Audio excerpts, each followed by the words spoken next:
Is cruelty inherent in men? Do we all have wrath in our hearts waiting to be unleashed? Surely, there are kind souls, from righteous paragons to simple folk who merely wish to do good by themselves and others. But what does it take to change this better nature? How much can a soul endure before it becomes black and scarred, unrecognizable from what it once was? Are some men simply born to be mad? These questions are perhaps too large for any one of us to answer. We may never know for certain the limit of the human consciousness before its breaking point, but through observation we may gain insight and get closer to the truth. The tale of Aerys II is wrought with suffering and strife. Once a charismatic young ruler filled with potential, Aerys' descent into madness gives us a glimpse into the dark and twisted side of man lurking just beneath the surface, and allows us insight as to how good kings go mad.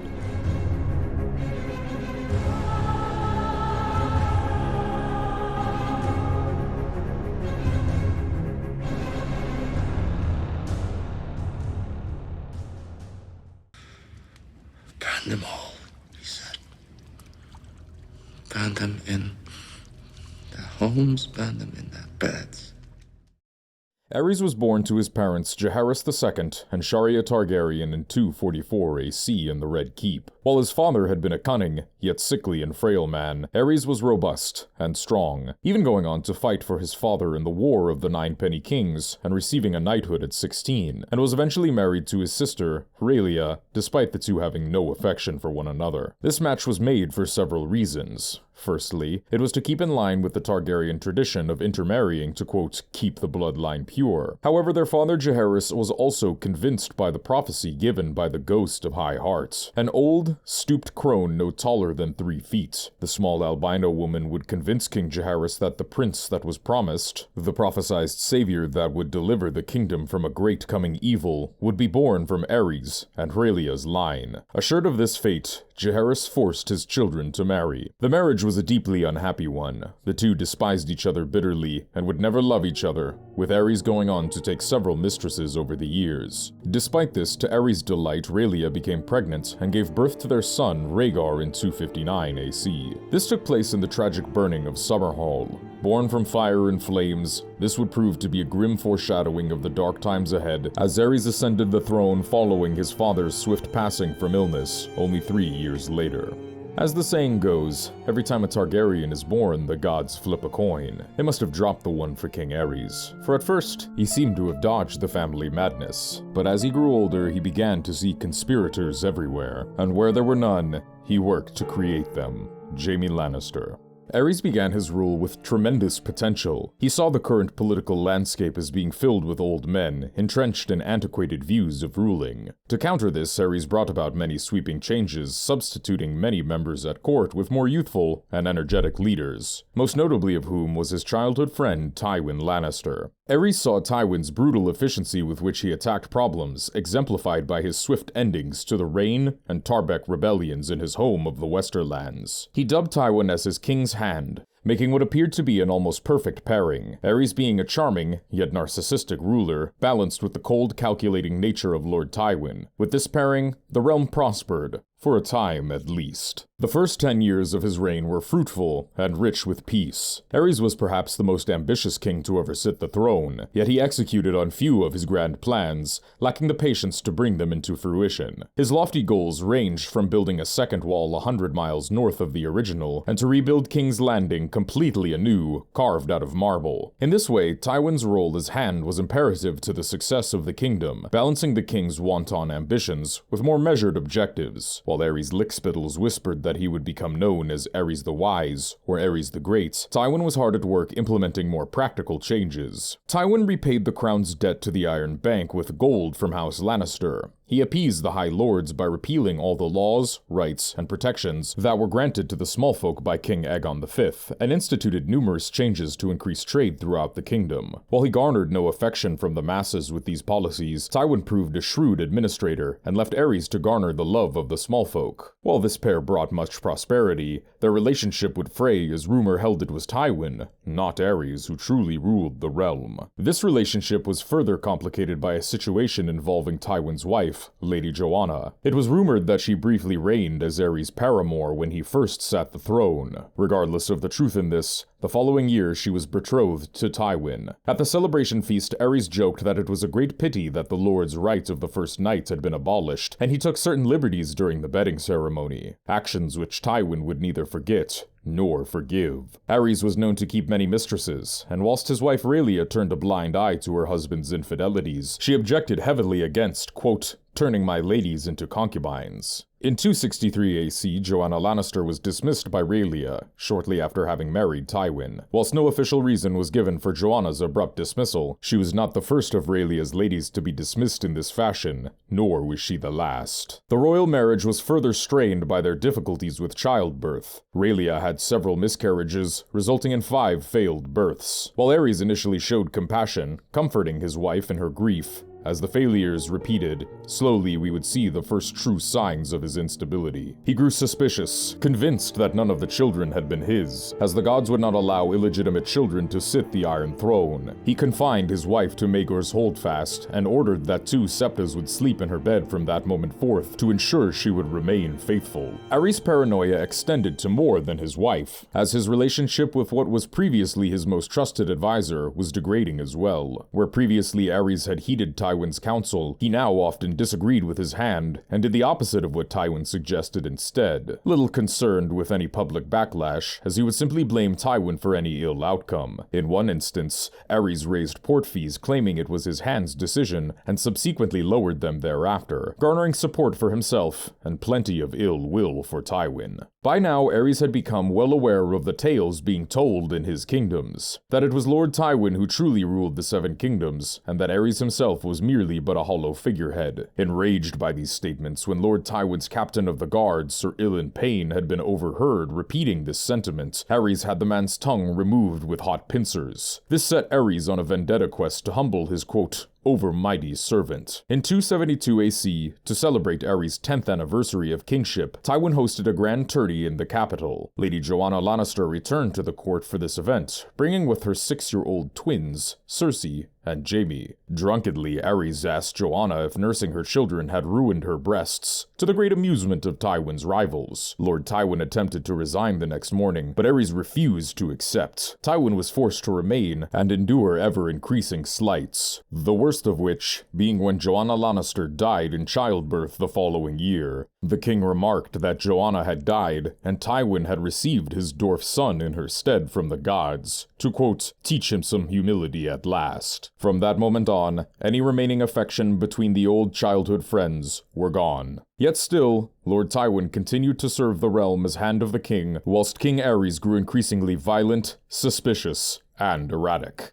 The king's fraying mental state was almost restored with the birth of another son whom he dubbed Jaehaerys after his own father. However, the boy's short lifespan would plunge him further into darkness as he died the same year. In a black rage, Aerys had the boy's wet nurse beheaded, convinced it had been her fault. He soon had a change of heart, declaring that instead, his mistress was to blame. Having poisoned the young child, Aerys had her and her entire family tortured and eventually executed. Under this torture, all of them confessed to the crime, though their accounts of Jaehaerys' death greatly differed from one another. Following this, Aerys had yet another change of heart. Fasting for a fortnight, he made a walk of repentance across the city, to the great sept of Baelor. There, he prayed with the High Septum. When he finally returned, he announced that he would remain true to his wife from that moment forth, and from that day on, Aerys lost interest in any other woman. One might have hoped that this religious experience would ground the king, and if not restore his mental state, make him a gentler man, furthered by the fact that in 276 AC, Rhaelia gave birth to a son named Viserys.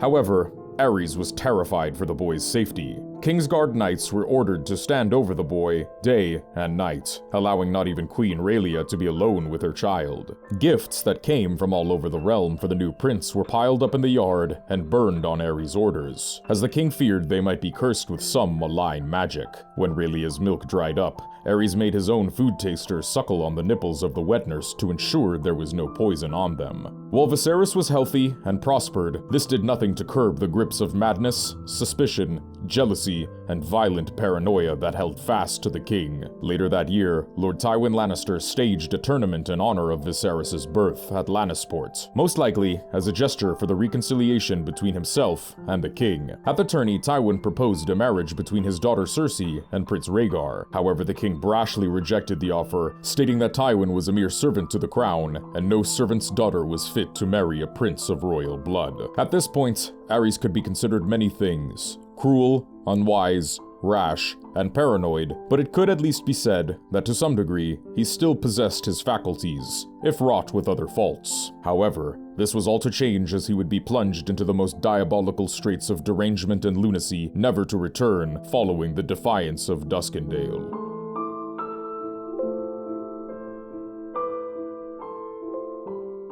Lord Dennis Darkland desired to win a charter for Duskendale, hoping to gain more autonomy from the crown. Tywin refused the proposal outright, but Dennis would not give up so easily. With the adversarial relationship between the king and Hand being open knowledge at this point, Dennis decided to withhold his payments to the crown, and instead invited the king to Duskendale to hear his petition for a new charter personally. While Aerys had no intentions of accepting such an offer, when Tywin advised against the journey with utmost opposition, Aerys accepted, intent on bringing the defiant Lord Darkland to heel on his own. In his eagerness to further slight Lord Tywin, Aerys walked directly into a trap, with most of his escort being put to the sword, and the king himself being captured. In the king's absence, it fell to Tywin to resolve the situation. Amassing a powerful host, Tywin besieged the town for half a year in what would become known as the Defiance of Duskendale, with the ever-present threat from Dennis that he would execute the king if they were to storm the town. Eventually, the Kingsguard knights Sir Barristan Selmy headed a daring infiltration into the town and rescued the king.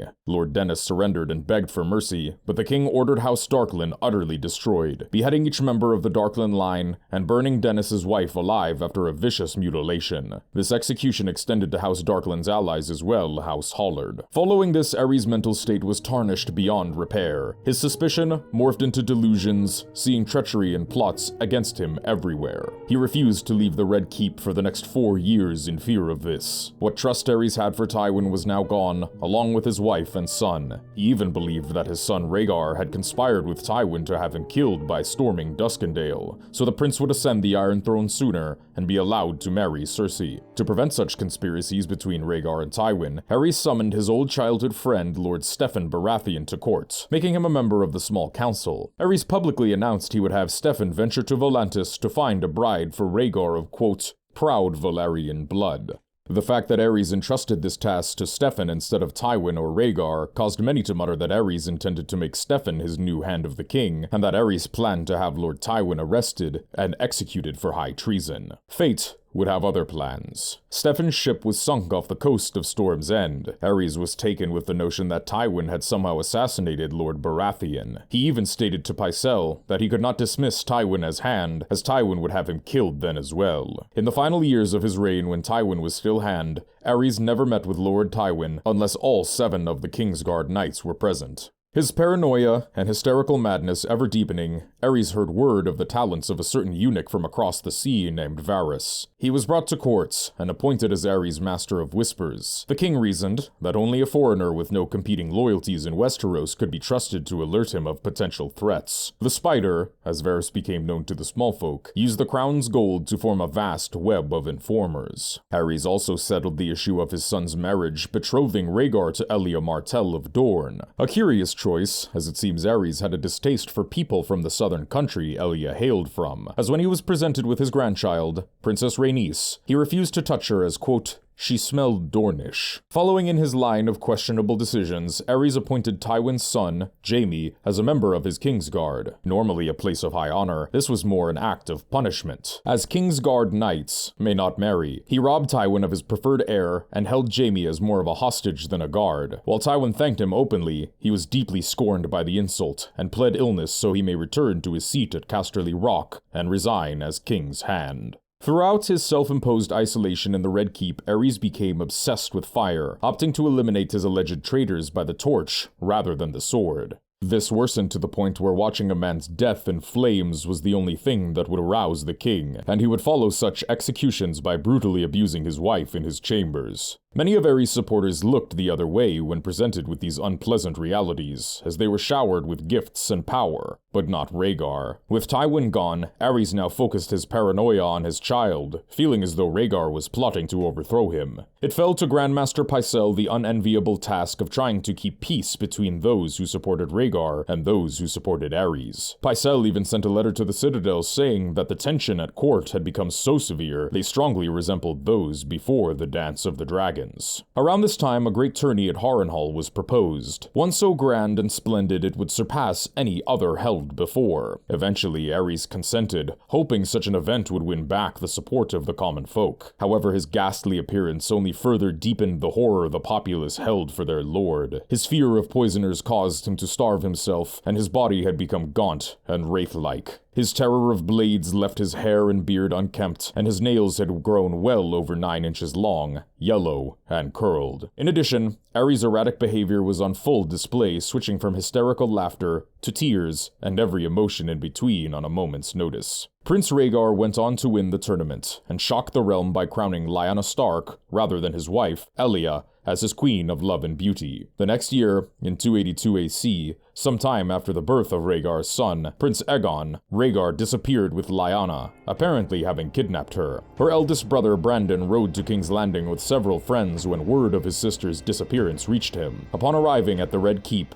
Brandon roared for Rhaegar to come out and die, but the prince was not present. The king had Brandon and his companions arrested on charges of conspiring against the life of the crown prince, demanding that their fathers present themselves at court to answer for their son's crimes. When they did so, Aerys had them all executed without trial. When Lord Rickard Stark demanded a trial by combat, King Aerys chose fire as his champion and burned Rickard alive, as Brandon was forced to watch, strapped into a torture device that caused him to strangle himself in his attempts to save his father. His paranoia still unsatisfied, Aerys ordered Lord Jon Arryn to send him the heads of Lyanna's next brother, Eddard Stark, now the Lord of Winterfell, and Lyanna's fiancé, Lord Robert Baratheon of Storm's End, who were present with Jon Arryn at the Eyrie. Lord Arryn refused to kill his former wards, however, and raised his banners in revolt. This would trigger a chain of events that would result in the events known as Robert's Rebellion, a war in which Aerys' son Rhaegar would be slain.